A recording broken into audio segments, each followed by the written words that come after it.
Bueno, volvemos y retomamos el tema de la decisión del presidente Alberto Fernández, vía decreto, de sacarle dinero a la ciudad de Buenos Aires para darle a la provincia de Buenos Aires, cosa que también había hecho Macri en su momento, aumentando vía decreto los fondos destinados a la ciudad que gobernaba por aquel entonces, igual que ahora, Horacio Rodríguez Larreta.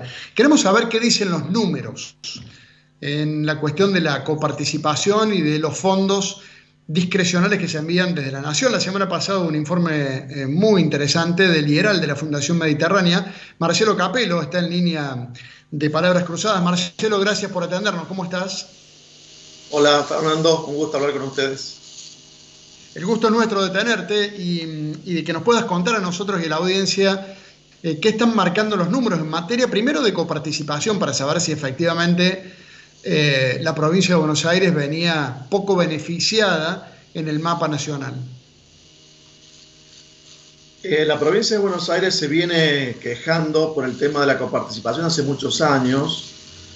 En realidad, cuando la provincia de Buenos Aires tuvo un porcentaje más alto de participación, que fue el 27% del total de lo que va a provincias, ahora en la ley actual tiene 21,2%, supo tener el 27%, pero fue entre el año 1973 y 1983. Desde 1989 hay una ley nueva que es la vigente, por la cual Buenos Aires recibe el 21,2%. Pero en un momento, recordarás cuando Duhalde fue candidato a gobernador, era vicepresidente de Menem, fue candidato a gobernador de Buenos Aires, evidentemente pidió que le den más plata para aceptar ser candidato y le dieron el Fondo Conurbano Bonaerense. Con eso Buenos Aires subió hasta el 25% de participación en el año 1995. Subió al 25%. Pero como después Duhalde empezó a ser un competidor de Menem a nivel nacional, Menem y los legisladores le pusieron un techo a ese fondo, un monto del cual no podía pasar. Entonces, a medida que había más inflación y subía más la recaudación, ese efecto del techo hacía que Buenos Aires pierda cada vez más participación en el reparto y llegó a participar con el 18%. Recordad que la ley decía 21,2%, llegó al 18% en el año 2015-2016. Entre paréntesis, ¿cuándo perdió más recursos la provincia de Buenos Aires en las últimas décadas? Cuando Kicillof era ministro de Economía de Cristina Fernández de Kirchner. O sea, cuando estaba del otro lado del mostrador. Ahora que está del otro lado, quiere más plata. Sí, que bueno, yo recuerdo, te interrumpo en la cronología, porque recordaba la semana pasada, lo han hecho los principales analistas del país en realidad, cómo siendo Cristina presidenta y Kicillof ministro de Economía, le hicieron la vida prácticamente imposible, no solo a Macri, porque todos nos acordamos de la vida imposible a Macri como jefe de gobierno porteño, le hicieron la vida imposible a Scioli, que era el gobernador y que tenía que peregrinar pidiendo fondos para poder pagar los sueldos, ni siquiera estábamos hablando de aumentos, y en aquel momento Kicillof era el ministro de Economía. Claro, eso supo pasar varias veces con gobernadores de Buenos Aires que son competencia para el presidente de turno. Recordemos que ningún gobernador de Buenos Aires llegó a ser presidente electo de la Argentina. Ninguno. Duhalde fue gobernador, pero no fue elegido presidente, sino que quedó después de la crisis de la Rúa. Alfonsín era de Buenos Aires, pero no fue nunca gobernador, fue presidente directamente. Y seguramente eso tiene que ver con estas rivalidades políticas que hacen que los presidentes traten de tenerlo abajo al gobernador de Buenos Aires, porque es la principal competencia que tiene, por el peso de la provincia de Buenos Aires y porque está ahí cerquita de la ciudad de Buenos Aires. Macri luego le devolvió algunos recursos cuando estaba Vidal de gobernadora, pero a través de un convenio que se llamó Consenso Federal, donde las provincias estuvieron de acuerdo, salvo dos, San Luis y Santa Fe, el resto firmaron, o sea que estaban de acuerdo en mejorarla. ¿Y hasta dónde? ¿Y cómo la mejoró? Y llegó al 22%. Con Macri en el 2018 y 2019 Vidal recibía el 22%, cerca del 21,2% de la ley. Pero este año Kicillof está recibiendo mucho recurso discrecional, que vos recién decías. Entre enero y agosto recibió el 48% de la plata que va discrecionalmente, no por la ley de la coparticipación, sino discrecionalmente.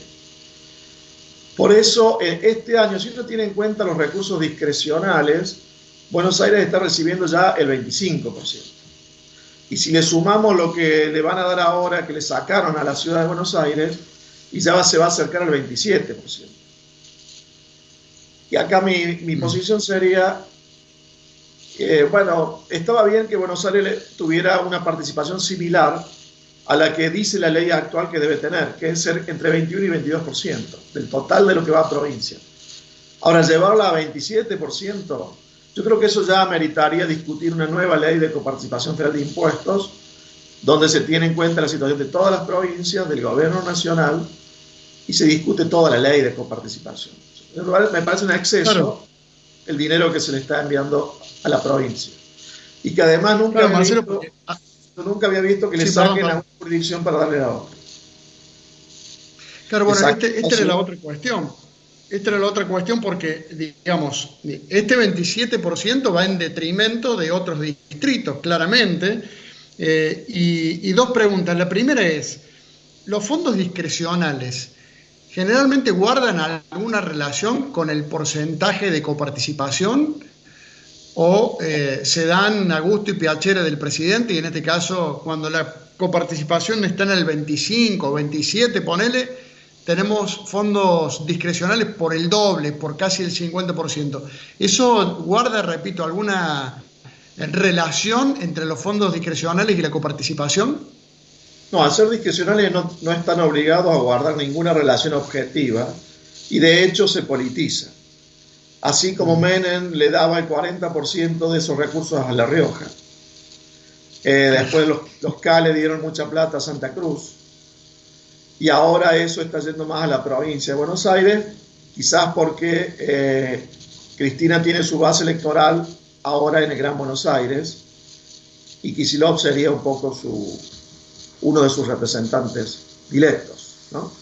Me parece que por ahí va el tema ahora. Y la ciudad de Buenos Aires, cuando Macri le dio más dinero con un decreto que vos mencionabas, era para financiar, eso fue en el 2016, el traspaso de la Policía Federal a la ciudad de Buenos Aires. Le pasó los policías federales que actuaban en la ciudad, se los pasó para que formen parte del gobierno de la ciudad. Y bueno, la Constitución dice de que si vos le das más servicio a una provincia, le tenés que dar más recursos. Por eso Macri con un decreto le dio más recursos. Hay quienes dicen de que le dio en exceso. Yo creo que eso habría que discutirlo. Y por eso hace unos meses ya que el gobierno nacional daba a entender de que le iba a recortar ese dinero extra que le dieron a la ciudad, pero me parece que eso se tendría que haber hecho después que pase la pandemia, o en gran medida la pandemia, que ya no exista esta necesidad que tenemos ahora de que coordinen los políticos respecto de la pandemia, que se hacen anuncios conjuntos, etc. Me parece que después de esto va a ser muy difícil seguir coordinando pacíficamente otras políticas entre la ciudad de Buenos Aires, la provincia y el gobierno nacional. Deberían haber esperado, sentarse en diciembre y decir, bueno, si te recortamos va a ser el presupuesto que viene, para que tenga tiempo la ciudad de rearmarse, o si no, recordemos también que en la ciudad de Buenos Aires todavía tienen que hacerse cargo de una parte de la justicia. Viste que en Córdoba hay una justicia provincial. En la ciudad hay una justicia de la ciudad, pero que es muy pequeña y todavía habría que transferirle a algunos juzgados. Si le sobra plata a la ciudad de lo que le dieron de la policía, en todo caso se podría meter ese dinero en la negociación por la justicia, por la transferencia de juzgados de jueces en el futuro. Marcelo, te consulto también por la relación que hay entre lo que las provincias o los distritos aportan a la recaudación nacional y lo que reciben en materia de coparticipación. Pregunto porque Buenos Aires, que es el caso que nos está ocupando, la ciudad de Buenos Aires, dice, a la hora de advertir sobre la injusticia en el reparto, que la ciudad genera el 22,5% de los fondos nacionales y que solamente recibe el 3%. ¿Qué pasa con esta relación? ¿Cómo es históricamente y en el presente? Porque, bueno, es entendible también en algún punto que haya provincias ricas o importantes o con mejores ingresos y con mayor generación de ingresos que otras. Ciudad de Buenos Aires, Provincia de Buenos Aires, Córdoba, Santa Fe, y que ayuden a otras que son menos pujantes. ¿Qué pasa con eso? No, eso está bien, es como decís vos, es normal en una federación que los distritos más ricos ayuden a los más pobres. Por ejemplo, Buenos Aires aporta el 22 del PBI, dijiste, y 3,5 está recibiendo, ahora le van a recortar 3,5 de la coparticipación. Buenos Aires provincia debe aportar el 36% del PBI y está recibiendo, dijimos recién, un 22, ahora este año un 25 del total, puede ir al 27. Córdoba también aporta 8% y está recibiendo un poquito menos. Es lógico que haya alguna ayuda de las provincias más ricas a las más pobres, pero bueno, el sistema de Argentina de todas maneras debería mejorar mucho. Por ejemplo, quizás estas provincias más ricas, incluyendo la ciudad de Buenos Aires, en el futuro deban autofinanciarse, es decir, que haya algún impuesto nacional que lo pasen a cobrar las provincias, suponte bienes personales o algún otro, de manera que las provincias más ricas se autofinancien, con los impuestos que tengan asignados, paguen sus gastos, cosa que no tengan que estar golpeando permanentemente la puerta allá en Buenos Aires, que eso es malo. Y que quede una coparticipación para las provincias más pobres, o también por ahí las de la Patagonia, que tienen poca densidad poblacional, pero ese dinero, dado que se supone que es un subsidio del resto del país, que haya más cuidado sobre cómo se lo gasta, más transparencia, que haya que las provincias muestren en qué gastan lo que reciben, porque repito, es dinero que va de contribuyentes de otras provincias. Suponte en Formosa, más del 90% de lo que gasta Formosa, la provincia, son recursos nacionales. O sea que casi todo lo que gasta Formosa, casi todo viene de otra provincia. Y bueno, a ver, que lo gasten en educación, que lo gasten en infraestructura, en salud, pero lo gastan mucho en empleo público. Uno lo que ve es que las provincias que reciben muchas transferencias, mucha plata, tienen mucho empleo público, más de lo que hace falta. Y eso le da un ingreso a la gente, pero no hace crecer a esas provincias, porque con empleo público no se crece, con gente sentada y que a veces no tiene mucho que hacer. Se crece con empleo privado, con empresas que innovan, que generan nuevos productos, que contratan empleo en blanco. No se crece con empleo público, sobre todo si es un empleo público que hay en exceso respecto de la tarea que tiene que hacer el sector público. Hay mucho para discutir en la coparticipación, no solo entre Buenos Aires y la ciudad, sino en general. Muy interesante, como siempre, los datos que aportás y tu idea en torno a esta cuestión central en la Argentina, que es la coparticipación, y también sobre los fondos discrecionales. Marcelo, te agradezco mucho estos minutos con nosotros. Un gusto, Fernando. Hasta la próxima.